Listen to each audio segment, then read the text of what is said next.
Geser tanah kok mau dipindah ke utara, kabelnya tidak mau dipindah ke utara.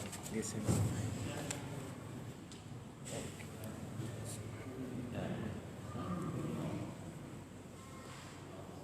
Nah, dia. Oh, ya.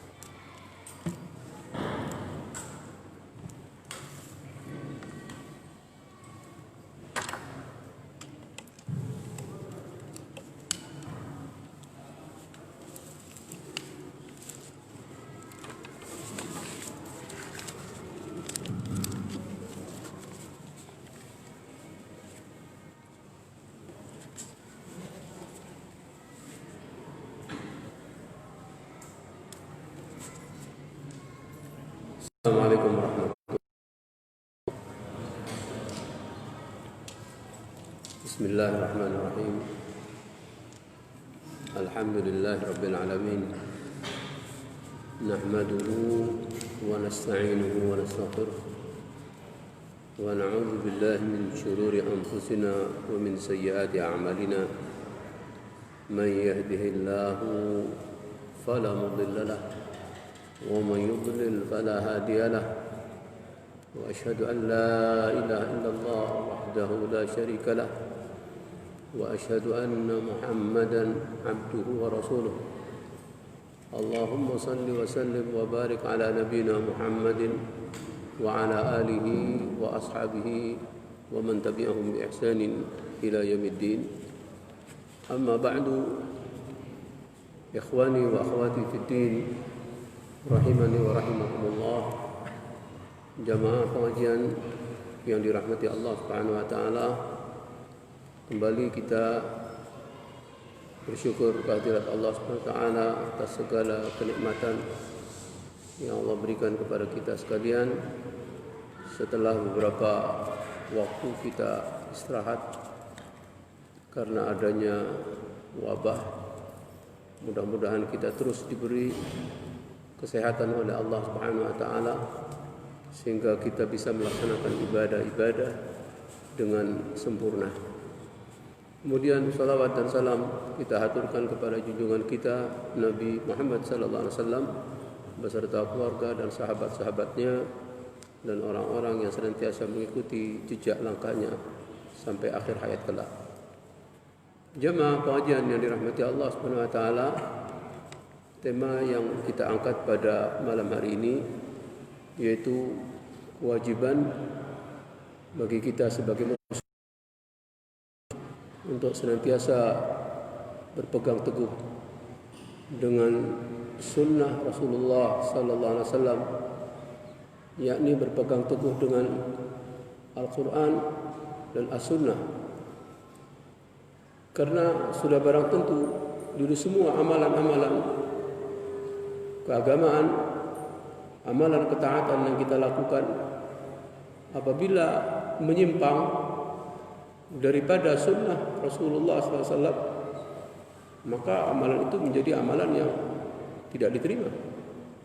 Karena sudah barang tentu semua di dalam melakukan berbagai amalan ketaatan kepada Allah Subhanahu wa taala, pasti semua kita menghendaki agar amalan kita diterima oleh Allah Subhanahu wa taala.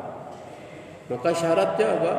Tidak ada lain kecuali kembali kepada tuntunan, kembali dalil, kembali kepada Al-Quran, As-Sunnah, pemahaman salaful ummah.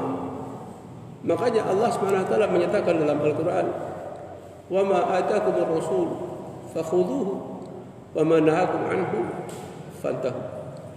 Apa yang diperintahkan Rasul kepadamu, ambil. Artinya kerjakan. Dan apa yang dilarang Rasul kepadamu, tinggalkan.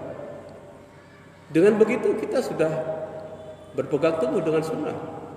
Kalau kita melaksanakan perintah-perintah Allah Subhanahu wa taala, perintah Rasulullah, meninggalkan apa yang dilarang oleh Allah, apa yang dilarang oleh Rasulullah, maka kita termasuk orang yang ahlus sunnah. Rasulullah SAW juga menyatakan di dalam hadisnya, "Taraktu fikum amrayn lan tadillu ma in tamassaktum bihima, kitab Allah wa sunnata rasulih. Aku tinggalkan kepada kalian dua perkara yang apabila kalian berpegang teguh dengan keduanya, kalian tidak akan tersesat selama-lamanya. Kalau tidak tersesat berarti kita senantiasa berada di atas petunjuk Allah Subhanahu wa taala. Dan tidak ada petunjuk yang paling baik melebihi daripada petunjuk yang disampaikan oleh baginda Rasulullah SAW. Sampai dikatakan fa inna khairal hadyi hadyu Muhammadin sallallahu alaihi wasallam. Sesungguhnya sebaik-baik petunjuk itu adalah petunjuk dari Rasulullah SAW. Dan sejelek-jelek perkara adalah perkara-perkara yang baru yang tidak ada tuntunan daripada Rasulullah. Wa syarrul umur muhdatsatuha. Perkara-perkara yang paling jelek itu adalah yang diada-adakan. Sampai Rasulullah mengatakan wa kullu muhdatsatin bid'ah wa kullu bid'atin dhalalah wa kullu dhalalatin finnar. Semua yang diada-adakan itu adalah sesat. Semua kesesatan itu tempatnya di neraka. Na'udzubillah min dzalik. Oleh karena itu tidak ada lain bagi kita kecuali kita kembali kepada sunnah Rasulullah SAW. Namun tentunya kita harus mengetahui apa sunnah itu yang harus kita berpegang teguh dengannya. Sunnah itu ada beberapa definisi. Ada sunnah secara bahasa, ada sunnah secara syar'i, secara istilah. Sedangkan sunnah secara bahasa itu artinya at-tariqah, jalan, metode. Baik jalan itu kebaikan ataupun kejelekan. Sehingga disebutkan dalam satu keterangan hadis Rasulullah SAW bersabda, "Man sanna fil Islami sunnatan hasanatan falahu ajruha wa ajru man amila biha min ghairi an yanqus min ujurihim syai'."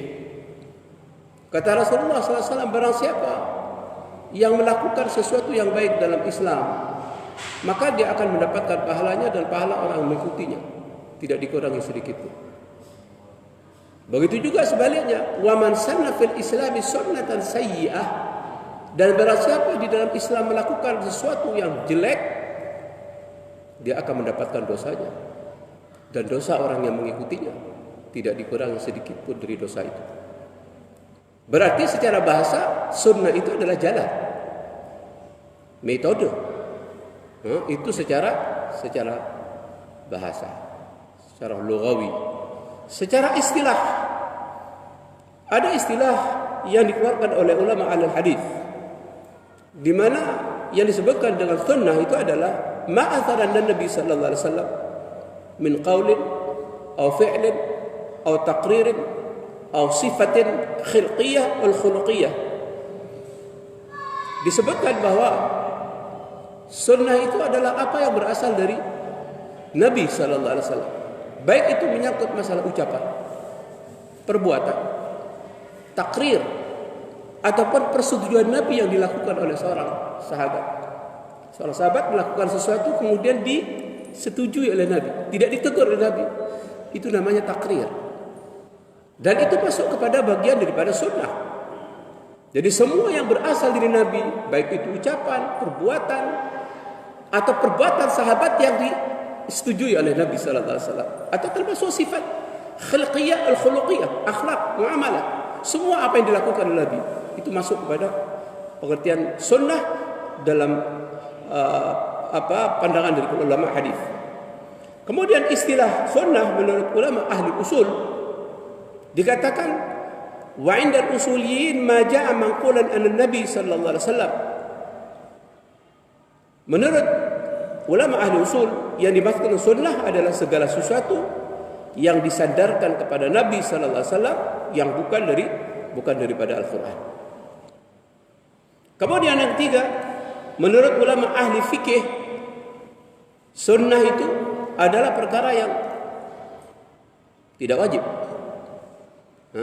Sunnah itu adalah perkara yang tidak wajib. Kalau dikerjakan dapat pahala, kalau ditinggalkan tidak berdosa. Ini pengertian sunnah menurut ahli fikih. Kemudian sunnah menurut kalangan salafus saleh, orang-orang saleh terdahulu. Ini tentu pengertian yang lebih luas dibandingkan dengan makna-makna yang telah disebutkan di atas. Yang dimaksudkan dengan sunnah adalah segala sesuatu yang sesuai dengan Al-Quran, sesuai dengan jalan hidup Nabi SAW beserta para sahabatnya, baik itu menyangkut masalah akidah, ibadah, muamalah. Ini adalah sunnah menurut salafus saleh. Sedangkan lawan daripada sunnah ini adalah perkara-perkara yang diada-adakan. Ya, perkara-perkara yang diada-adakan. Sebagaimana didefinisikan tentang perkara yang diada-adakan oleh seorang Imam Asy-Syatibi di dalam kitabnya Al-I'tisam, beliau memberikan satu definisi tentang al-bid'ah. Beliau mengatakan al-bid'atu tariqatun fid din tudahi syar'iyyah yuqsadu bis-suluki 'alaiha al-mubalaghah fi at-ta'abbud lillahi subhanahu.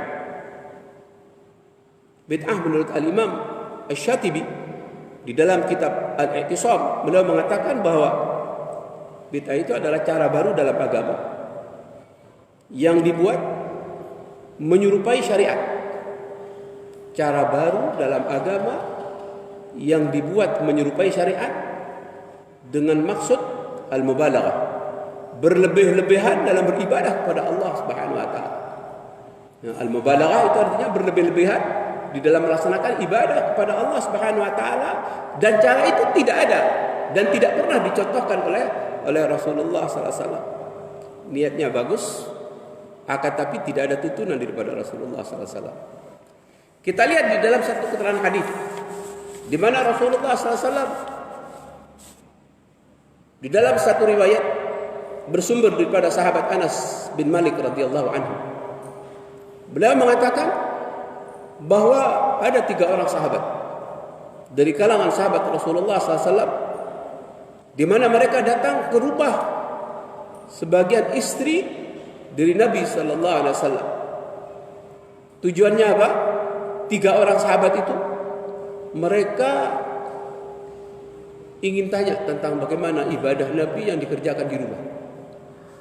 Karena sudah barang tentu yang paling mengetahui tentang ibadah Nabi yang dikerjakan di rumah, maka sudah barang tentu para istri Nabi sallallahu alaihi wasallam. Sehingga mereka 3 orang sahabat ini datang ke rumah-rumah daripada istri-istri Nabi, bertanya tentang bagaimana ibadahnya Rasulullah sallallahu alaihi wasallam. Tujuannya bagus, ingin meniru ibadahnya Rasulullah sallallahu alaihi wasallam itu bagaimana. Setelah mereka bertanya kepada sebagian istri daripada Nabi sallallahu alaihi wasallam di rumah-rumah mereka, mereka mendapatkan berita, diberitakan oleh para istri Nabi bahwa ibadahnya begini dan begitu. Lalu ternyata 3 orang sahabat tadi menganggap bahwa amalan ibadah yang dikerjakan Nabi itu sedikit, tidak banyak. Akan tapi mereka mengatakan, aina nahnu minan nabi? Tapi kami, di mana posisi kami dibandingkan dengan Nabi sallallahu alaihi wasallam? Di mana Nabi sallallahu alaihi wasallam sudah diampuni dosa-dosanya yang telah lalu maupun yang akan datang. Kemudian salah seorang di antara mereka mengatakan, "Amma ana fa usalli al-laila abadan fala arqud." Adapun saya akan melakukan salat malam terus-menerus, tidak akan berhenti, tidak akan tidur.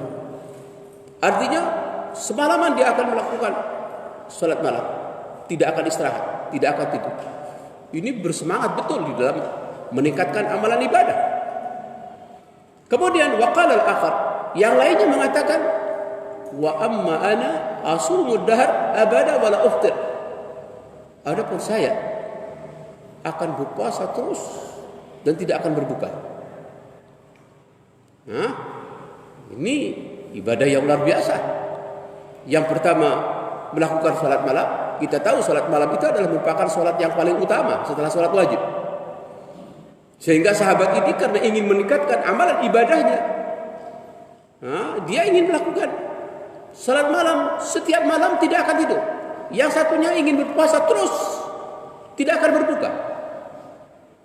Kemudian yang ketiga mengatakan wa ana a'tazilun nisa wa la atazawwaj abada. Adapun saya akan meninggalkan wanita. Saya tidak akan nikah selama-lamanya. Karena dia menganggap bahwa menikah ini akan mengganggu di dalam urusan ibadah. Menurut sahabat ini menikah itu akan mengganggu di dalam urusan ibadah. Sehingga dia mengatakan ana a'tazilun nisa wa la atazawwaj abada. Saya akan meninggalkan wanita, tidak akan menikah selama-lamanya. Kita tahu bahwa semua apa yang dikerjakan mereka niatnya bagus. Setelah mereka didengar oleh Rasulullah SAW mengatakan demikian, kemudian Rasulullah SAW memanggil mereka. Lalu Rasul SAW mengatakan kepada mereka, antumul ladzina qultum kadza wa kadza. Kalian semua yang mengatakan demikian dan demikian. Yang satu mengatakan saya akan sholat malam terus, tidak akan tidur. Yang satunya mengatakan saya akan berpuasa terus menerus, tidak akan berbuka. Yang satunya mengatakan saya tidak akan menikah selama-lamanya. Kalian yang mengatakan demikian. Kemudian Rasul SAW setelah itu bersumpah, ama wallahi, demi Allah, kata Rasulullah SAW, inni la akhsyakum lillahi wa atqakum lahu. Sesungguhnya aku ini adalah orang yang paling takut pada Allah Subhanahu wa taala dibandingkan dengan kalian semua ini. Aku ini adalah orang yang paling bertakwa kepada Allah Subhanahu wa taala dibandingkan dengan kalian ini. Karena memang Rasulullah SAW sebagai utusan Allah, orang yang paling takut kepada Allah dan orang yang paling takwa kepada Allah Subhanahu wa taala. Dan itu dinyatakan oleh Rasulullah di hadapan para sahabat yang punya niat-niat yang baik itu. Kalimat seperti ini adalah kalimat bukan pujian dari Rasul SAW. Walaupun mereka berniat dengan niat yang baik seperti itu, tapi ternyata oleh Rasulullah SAW tidak dipuji. Mereka ditegur seperti itu, sehingga Rasul SAW mengatakan, aku ini lebih orang yang paling bertakwa. Aku ini adalah orang yang paling takut kepada Allah dibandingkan dengan kalian.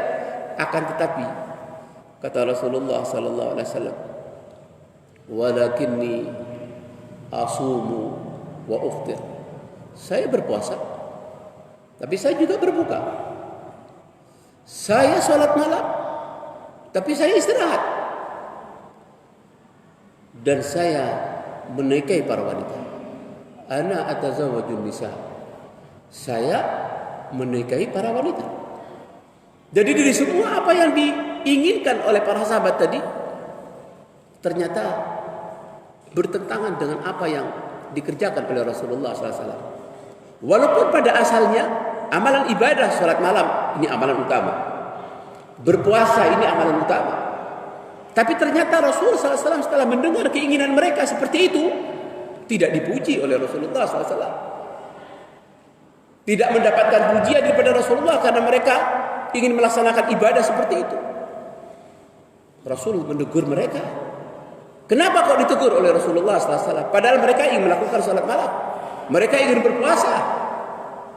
Ditegurnya mereka karena menyelisihi sunnah daripada Rasulullah SAW. Bukan karena tidak boleh melakukan sholat malam, bukan tidak boleh melakukan puasa, tapi karena menyimpang dari aturan sunnah, tidak sesuai dengan sunnah daripada Rasulullah SAW.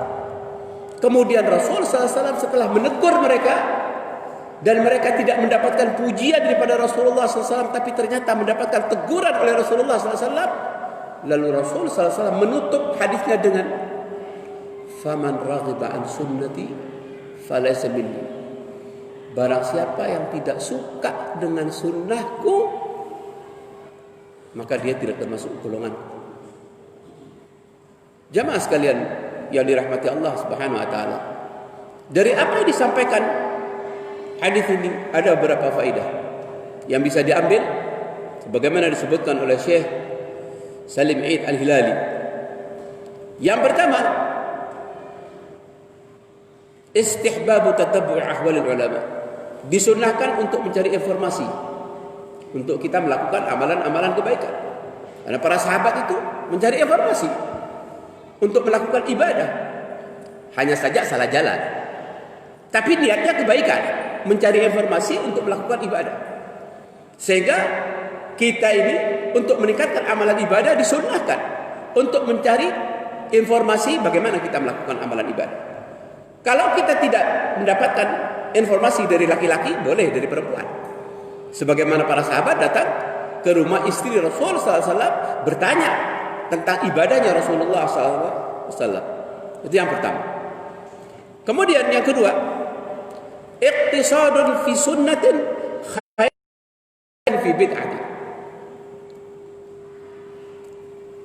Beramal sederhana, tidak banyak, tapi sesuai dengan sunnah, itu jauh lebih baik daripada dia beramal dengan amalan yang banyak tapi tidak sesuai dengan sunnah.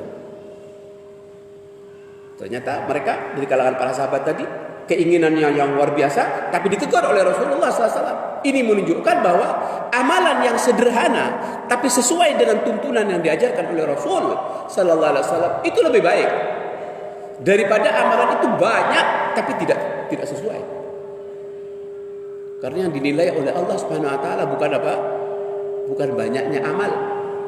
Tapi yang dinilai oleh Allah Subhanahu wa taala itu adalah sesuainya amal, benarnya amal. Makanya Allah Subhanahu wa taala di saat berfirman di dalam Al-Qur'an yang menyatakan alladzi khalaqal mauta wal hayata liyabluwakum ayyukum ahsanu amala. Allah berfirman, Allah zat yang telah menciptakan kematian dan kehidupan untuk menguji kalian. Apa materi ujiannya yang akan disampaikan oleh Allah Subhanahu wa taala? Ayyukum ahsanu amala. Siapa di antara kalian yang paling baik amalannya? Di sana Allah Subhanahu wa taala tidak menyatakan siapa yang paling banyak amalan kalian, tidak. Tapi Allah Subhanahu wa taala menyatakan siapa yang paling baik amalannya. Ayyukum ahsanu amala. Siapa di antara kalian yang paling baik amalannya? Bukan siapa yang paling banyak. Dari kalimat ayyukum ahsanu amala, siapa yang paling baik amalannya, itu ditafsirkan oleh seorang ulama tabi'in yang namanya Fudail bin Iyad rahimahullah. Beliau menjelaskan ayat tadi siapa yang paling baik amalannya. Beliau mengatakan bahwa innal amala idza kana khalisan wa lam yakun sawaban lam yuqbal. Sesungguhnya suatu amalan walaupun dia lakukan ikhlas akan tetapi tidak benar, maka amalan itu tidak diterima. Wa in kana sawaban wa lam yakun khalisan lam yuqbal. Walaupun amalan itu benar akan tetapi tidak ikhlas, lam yuqbal, amalan itu juga tidak diterima. Kemudian beliau mengatakan bahwa amalan yang diterima adalah aswabahu wa akhlasahu. Amalan itu ikhlas dan benar. Ikhlas dia kerjakan hanya untuk mencari ridha Allah Subhanahu wa taala dan benar sesuai dengan tuntunan yang diajarkan oleh Rasulullah sallallahu alaihi wasallam. Apa konsekuensinya kalau amal itu tidak benar? Tidak diterima oleh Allah Subhanahu wa taala. Seperti disebutkan dalam satu hadis yang insyaallah semua kita sudah hafal tentang hadis itu. Rasulullah SAW bersabda, beramal dengan amalan agama yang tidak ada di atasnya perintah daripada Rasulullah SAW, maka amalan itu tertolak.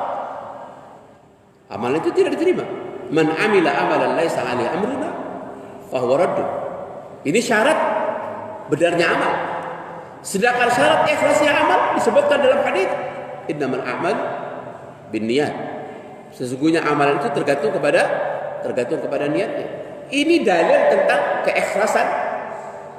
Yang kedua dalil tentang benarnya amal. Sehingga Allah Subhanahu wa taala menyatakan ayyukum ahsanu amala, siapa di antara kalian yang paling baik amalannya, yang dimaksudkan adalah siapa yang paling ikhlas dan siapa yang paling benar. Jamaah sekalian yang dirahmati Allah Subhanahu wa taala. Kemudian hikmah yang ketiga, man azama ala amalin salih wa ihtajja la idharihi wa amina riya lam yakun dzalika mamnu'an.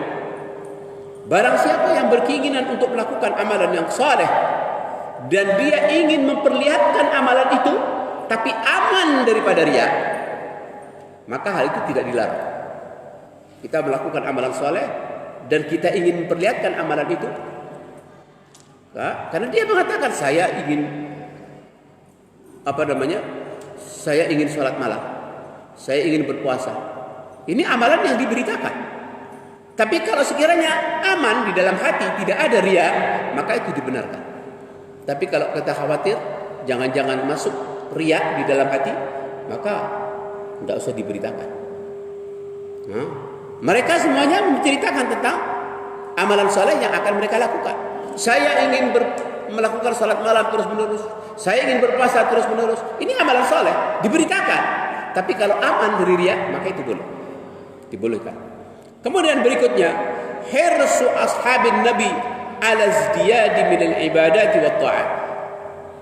Semangatnya para sahabat Nabi sallallahu alaihi wasallam di dalam menambah amalan-amalan ibadah dan ketaatan. Jadi mereka itu bersemangat untuk menambah amalan-amalan ibadah. Hanya saja mereka keliru di dalam melakukannya karena tidak sesuai dengan sunnah daripada Rasulullah sallallahu alaihi wasallam. Tapi mereka bersemangat.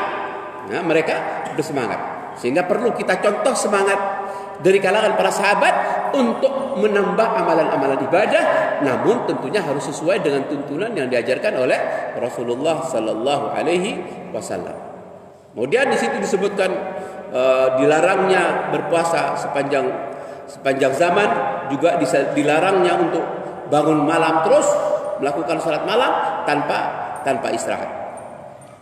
Kemudian al-mubahat wal mandubat tanqalibu ila al-hurmah idza kharajat an hadyi Rasulillah sallallahu alaihi wasallam.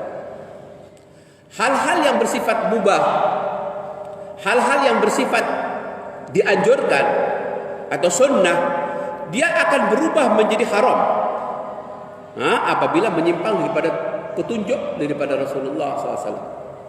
Karena dalilnya bukan anggapan baik, bukan dirinya buat dirinya sendiri, tidak.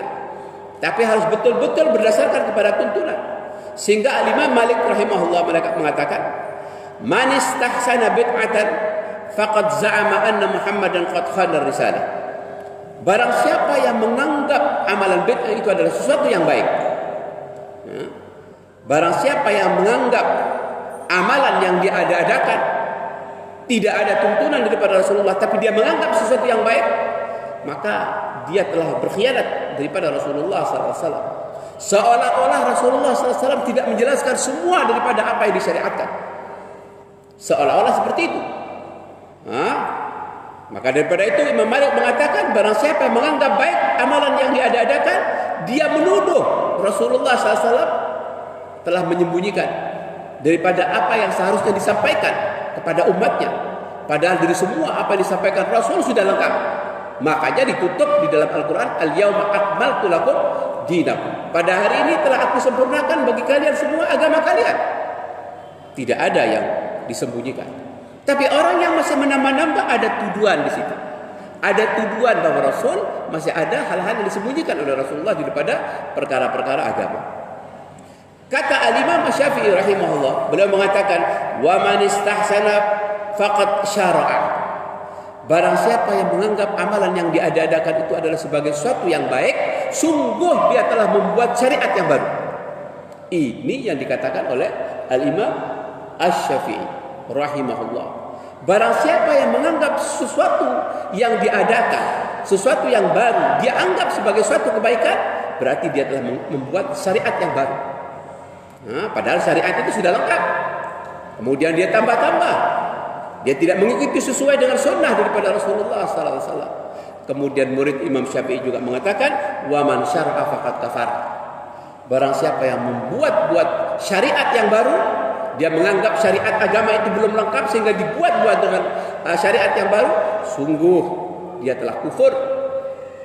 Ini dikatakan oleh murid daripada Al-Imam Asy-Syafi'i.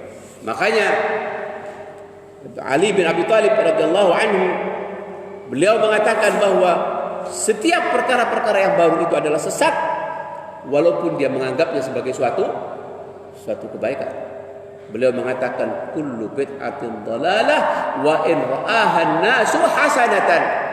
setiap perkara-perkara yang baru itu adalah sesat, walaupun banyak manusia menganggapnya sebagai suatu kebaikan. Maka ini tetap tidak dibenarkan dalam agama, walaupun dia menganggap sebagai suatu kebaikan. Sehingga mereka dari kalangan para sahabat, walaupun berniat baik, tapi ternyata mereka mendapatkan teguran daripada Rasulullah Sallallahu Alaihi Wasallam disebabkan karena tidak sesuai dengan tuntunan yang diajarkan oleh Rasulullah Sallallahu Alaihi Wasallam. Kewajiban kita apa? Tidak ada lain kecuali al-iqtida'i bi Rasulillah Sallallahu Alaihi Wasallam fit tawassuti wal i'tidal haqiqatut taqarrub ila Allah. Mengikuti tuntunan yang diajarkan Rasulullah SAW di dalam kesederhanaan itu adalah merupakan hakikat pendekatan diri kita kepada Allah Subhanahu wa taala. Sedangkan meninggalkan berpegang teguh dengan petunjuk Rasul SAW di dalam beribadah itu akan mengakibatkan timbulnya melampaui batas yang secara berlebih-lebihan. Melampaui batas secara berlebihan itu masuk kepada bagian perkara-perkara yang diadakan. Karena apa? Karena agama itu harus berdasarkan kepada tuntunan, berdasarkan kepada dalil, berdasarkan kepada Al-Quran, berdasarkan kepada As-Sunnah, bukan berdasarkan kepada pikiran, bukan berdasarkan kepada akal, bukan berdasarkan kepada perasaan. Sehingga Ali bin Abi Thalib radhiyallahu anhu beliau mengatakan, "Lau kana ad-dinu bir-ra'yi, la kana asfalul khaffi aula bil mashi min a'lahu." Ali bin Abi Thalib mengatakan berkaitan dengan mengusap khaf, mengusap sepatu di dalam perjalanan. Beliau mengatakan, seandainya agama itu diukur dengan akal, kata Ali bin Abi Thalib, seandainya agama itu diukur dengan akal, maka mengusap bagian bawah khaf itu lebih utama daripada mengusap bagian atasnya.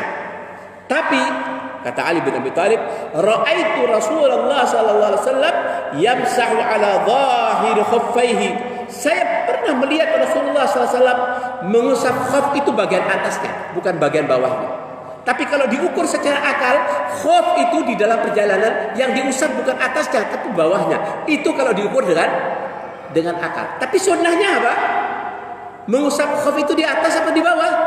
Ternyata Ali bin Abi Thalib mengatakan, aku melihat langsung Rasulullah SAW mengusap khafnya itu bagian atasnya, tidak bagian bawahnya. Akan tetapi kalau diukur dengan akal, maka pasti dia akan mengusap bagian bawahnya. Karena agama itu bukan akal, tapi agama itu harus berdasarkan kepada Al-Quran dan As-Sunnah. Maka harus dikembalikan kepada Al-Quran dan As-Sunnah.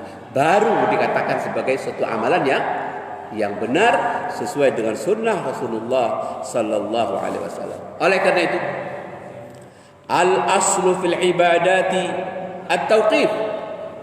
Pokok daripada urusan-urusan ibadah itu adalah at-tauqif. Berhenti dulu sebelum kita melihat dalil.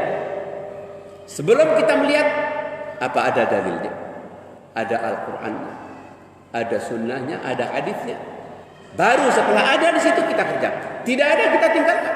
Makanya Allah Subhanahu wa taala tadi mengatakan, "Wa ma atakumur rasulu fakhudhuhu wa ma nahakum anhu fantahu." Apa yang diperintahkan Rasul kepadamu kerjakan.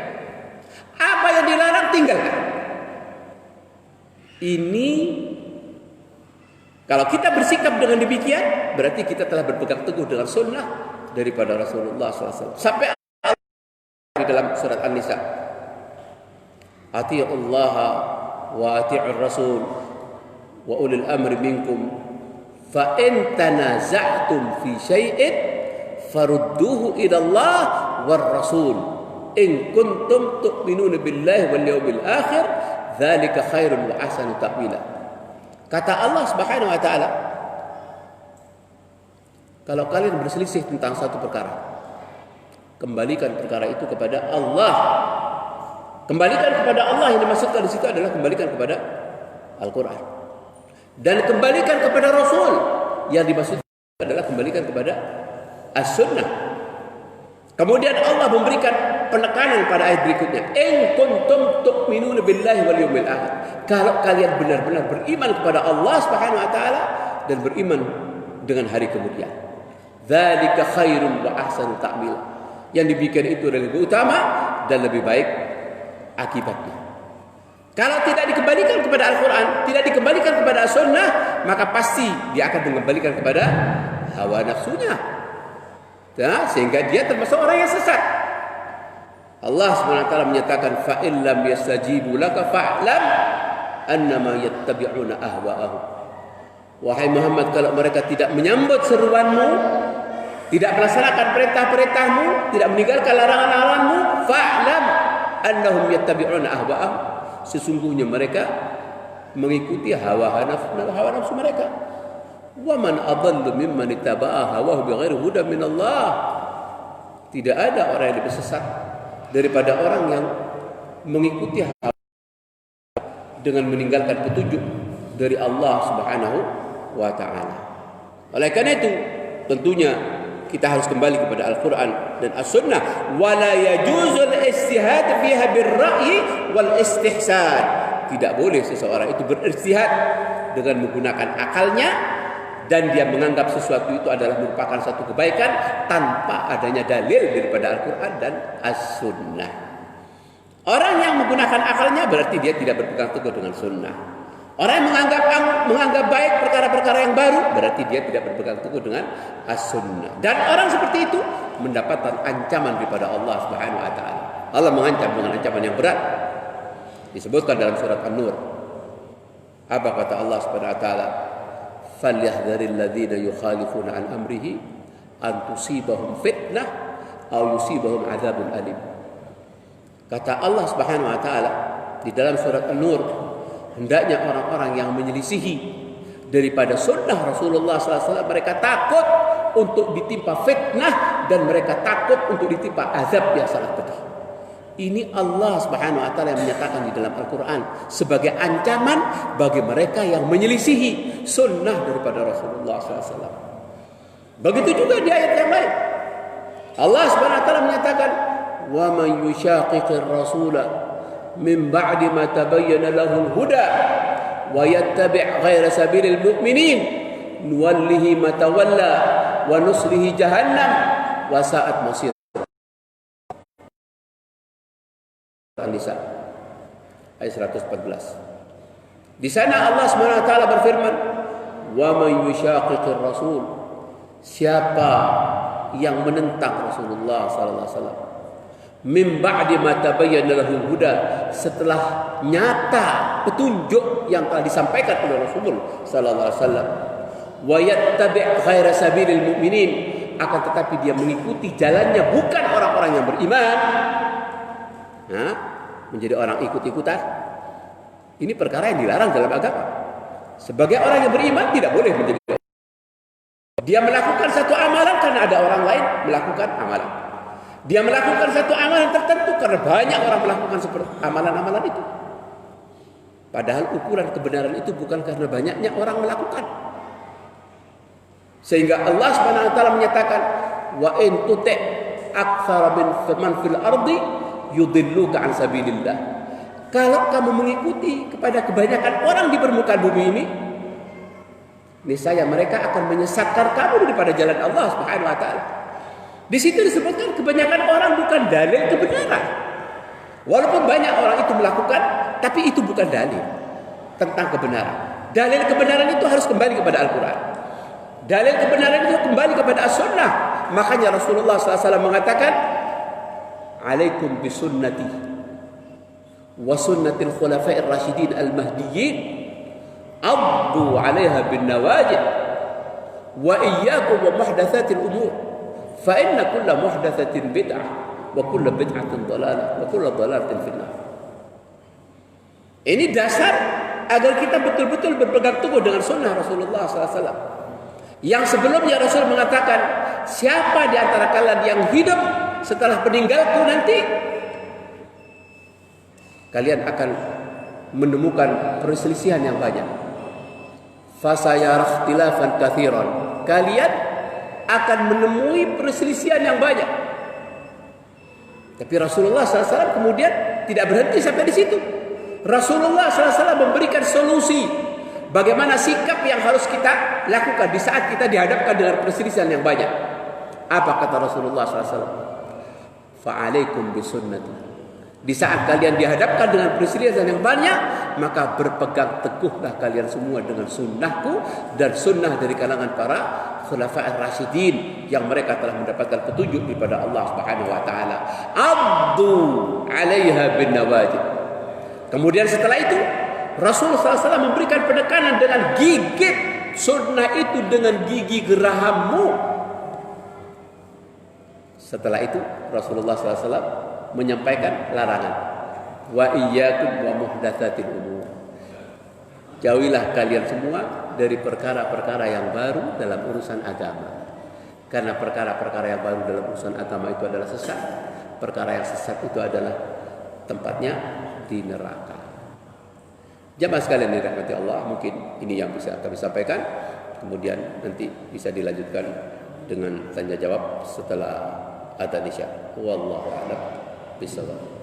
Tafadhal.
Jemaah sekalian yang dirahmati Allah Subhanahu wa taala.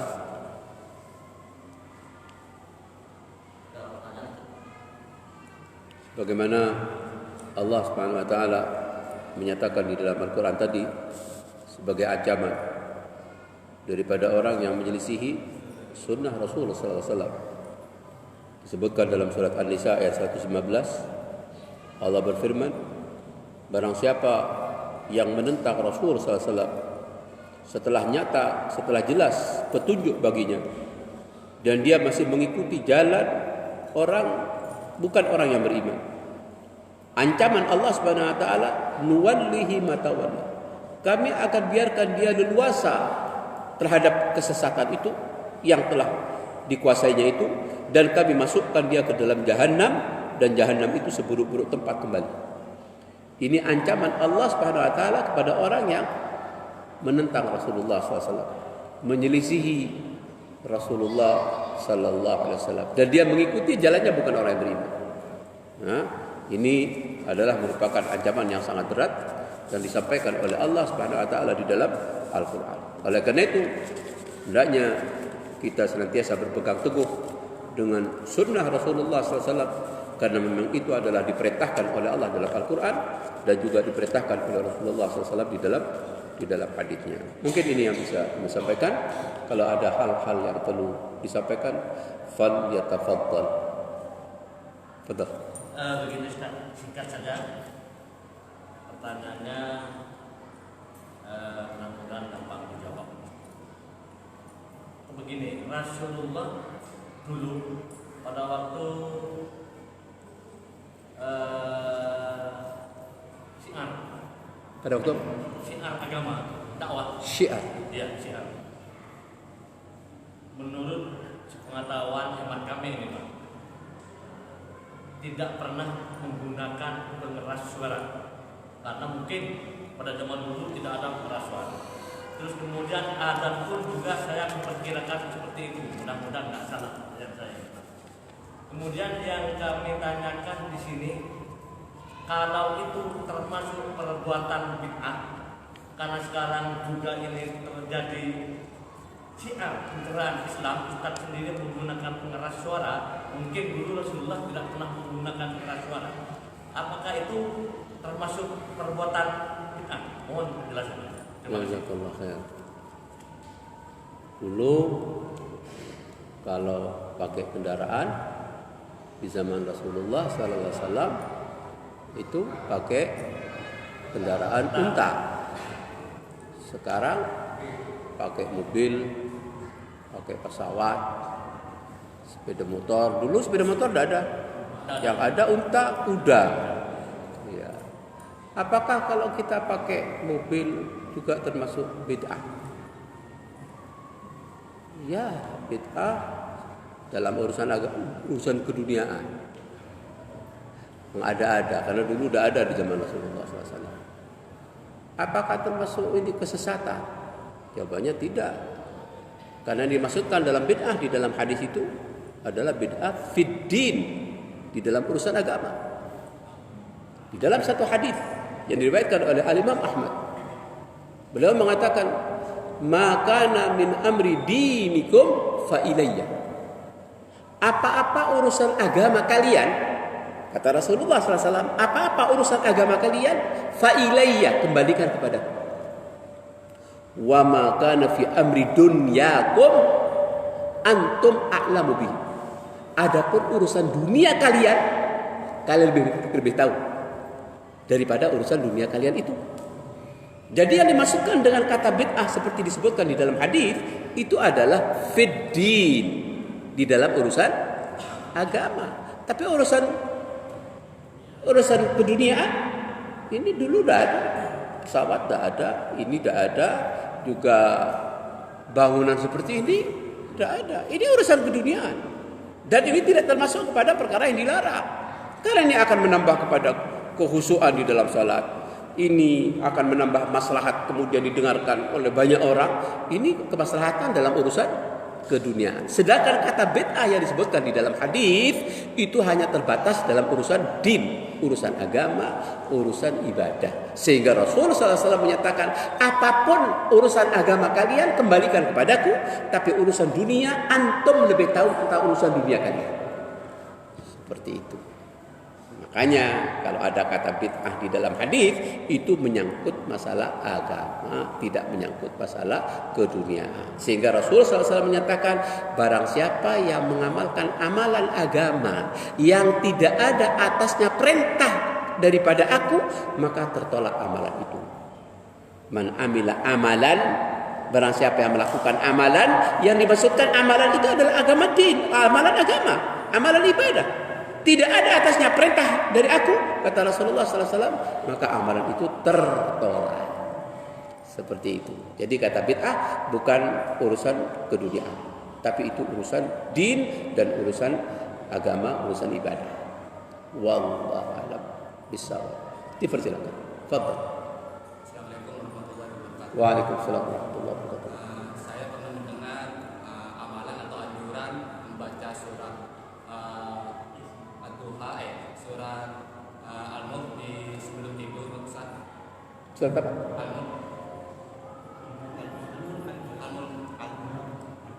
Al-Buruj.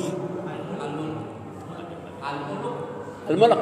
Ya, Alladhi. itu dan Ar-Rahman di waktu duha dan setelah asyar.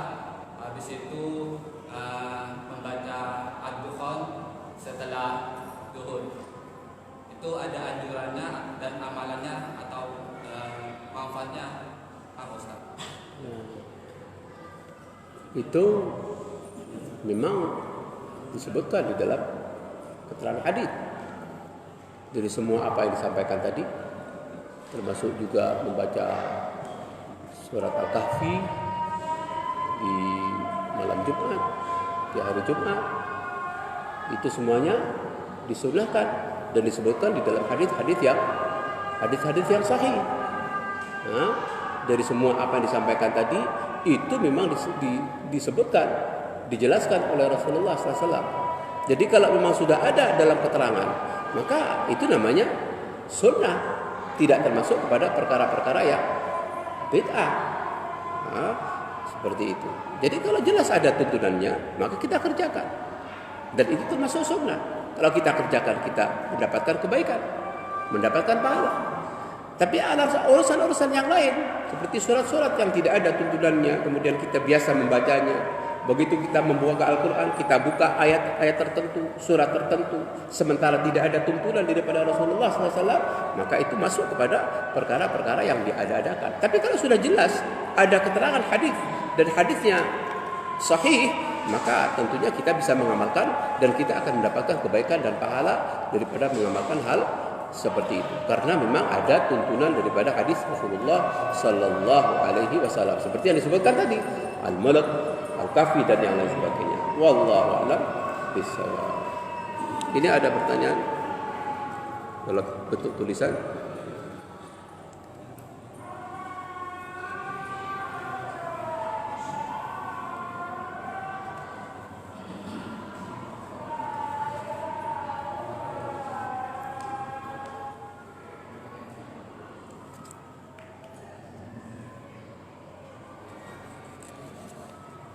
Bismillah, afwan, anak bertanya di luar materi Ustaz.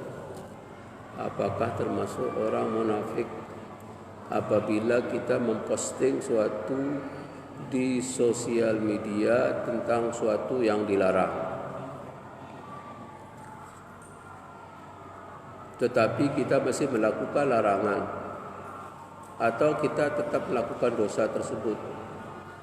Contohnya ketika kita memposting tentang larangan aplikasi TikTok, tapi kita sendiri masih suka bermain hal seperti itu.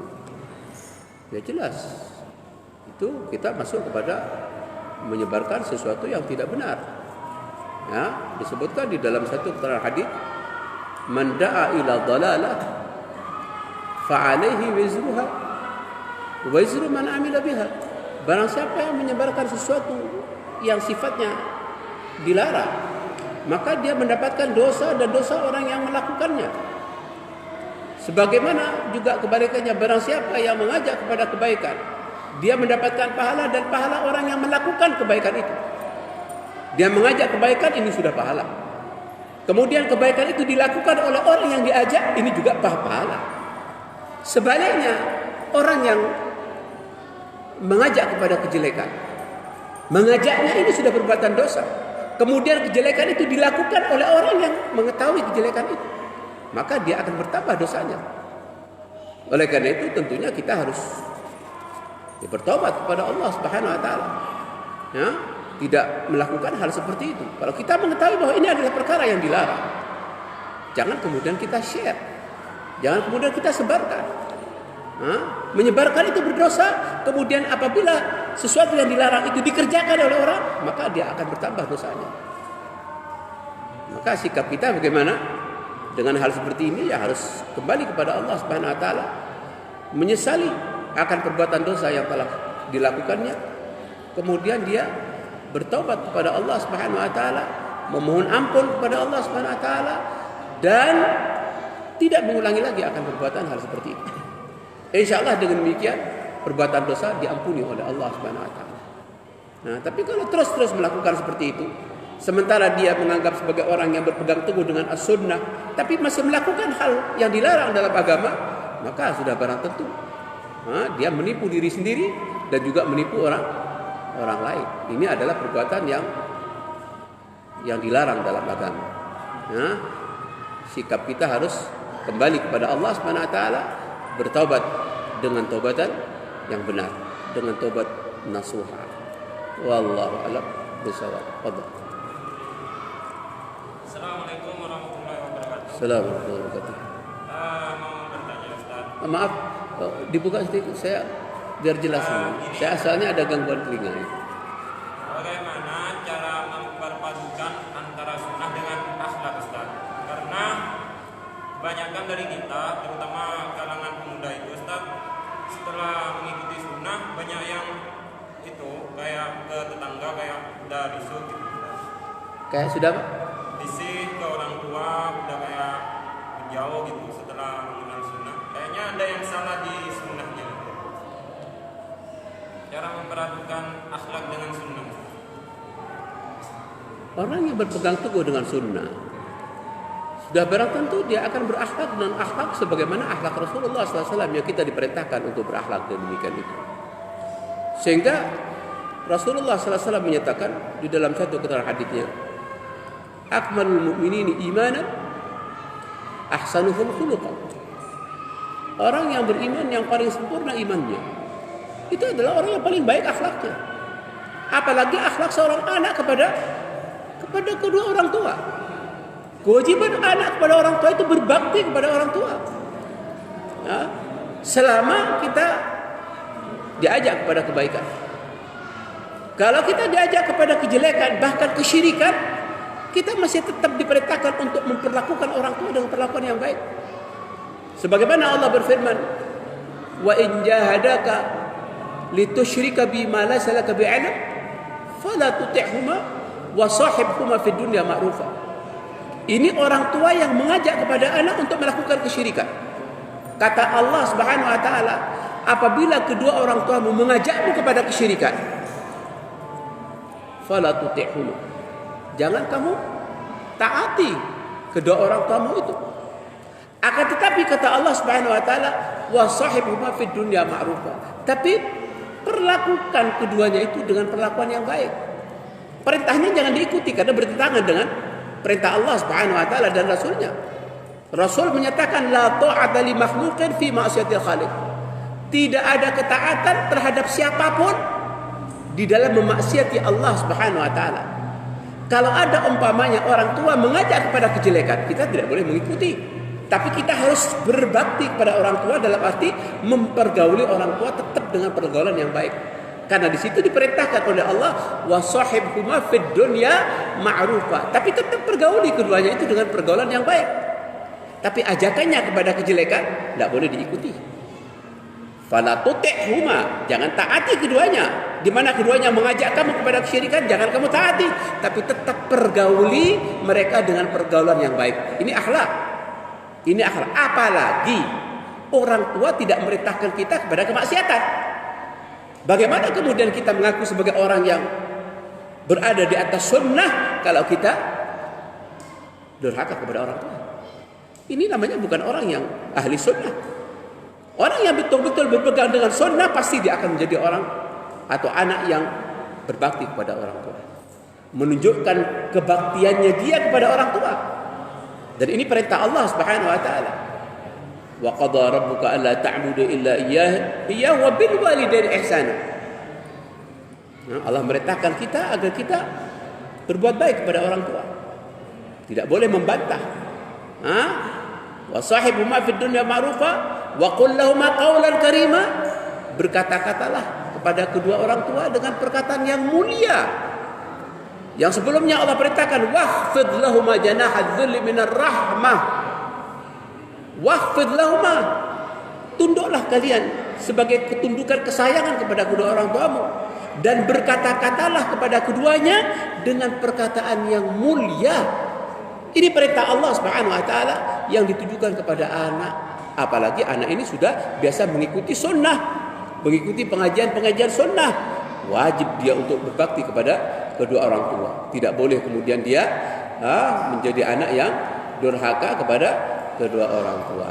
Kecuali orang tua mengajak kita kepada kejelekan, kemaksiatan, kebid'ahan, tidak boleh kita ikuti. Karena itu larangan Rasulullah SAW. La ta'ata li makhluqin fi ma'siyatil khaliq. Tidak ada ketaatan terhadap siapapun di dalam memaksiati Allah Subhanahu wa taala. Innamat ta'ah fil ma'ruf. Ketaatan itu hanya terbatas kepada perkara-perkara yang disyariatkan dalam agama.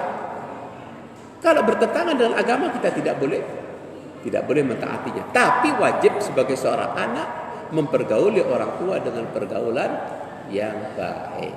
Wallahu a'lam bishawab. Mungkin cukup. Mudah-mudahan apa yang disampaikan bermanfaat bagi kita semuanya. Qulu qawli hadza wa astaghfirullahal adzim li wa lakum fastaghfiruhu innahu huwal ghafurur rahim. Subhanakallahumma wa bihamdika asyhadu an la ilaha illa anta astaghfiruka wa atubu ilaik. Assalamu alaikum warahmatullahi